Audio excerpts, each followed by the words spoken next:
Hello, I'm John Davis, and this video discussion considers the relevance of the study of Western civilization. Following readings assigned in History 711, Development of Western Freedoms at Liberty University, and a search of several databases through the Jerry Falwell Library, I located 4 works I believe get to the heart of scholarship on the intellectual contributions of Western civilization to the modern world.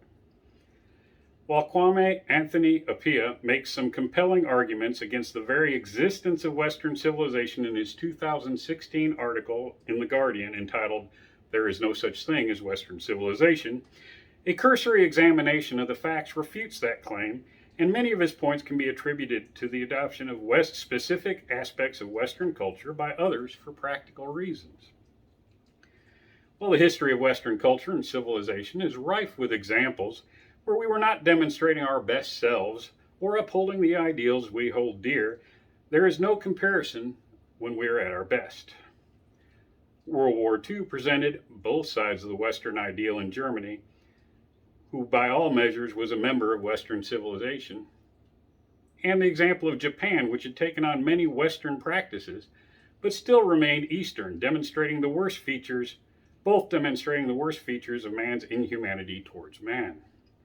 There is, however, a cultural difference on full display in comparing the two. There was evidence that Germans understood their actions to be wrong under Western cultural norms, and they took measures to conceal many of their atrocities that they had committed, especially those concerning the mistreatment of prisoners, and specifically those from European nations.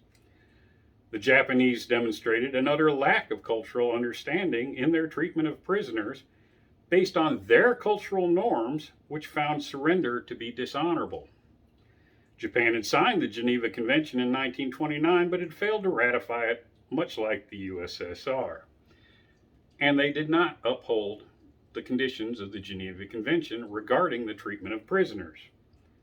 Even the existence of the Geneva Convention serves as an example of the best of Western culture applied to the worst of human endeavors, that being warfare.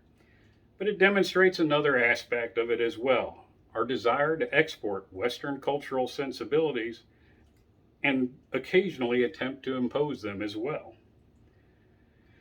Contrary to what is often published recently in the United States, slavery was a global scourge and can still be found to a greater or lesser extent throughout the world.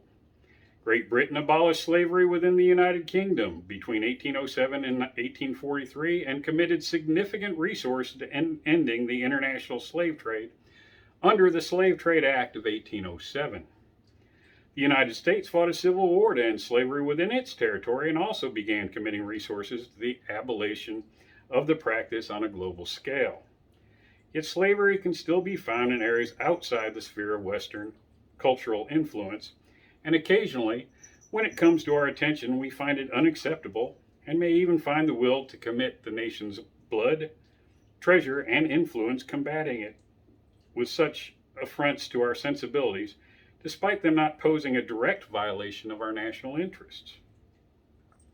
I believe this willingness to act outside of our direct interest demonstrates many of the ideals Daniel Hannan attributes to the values of the Anglosphere in his book, Inventing Freedom: How the English-Speaking Peoples Made the Modern World.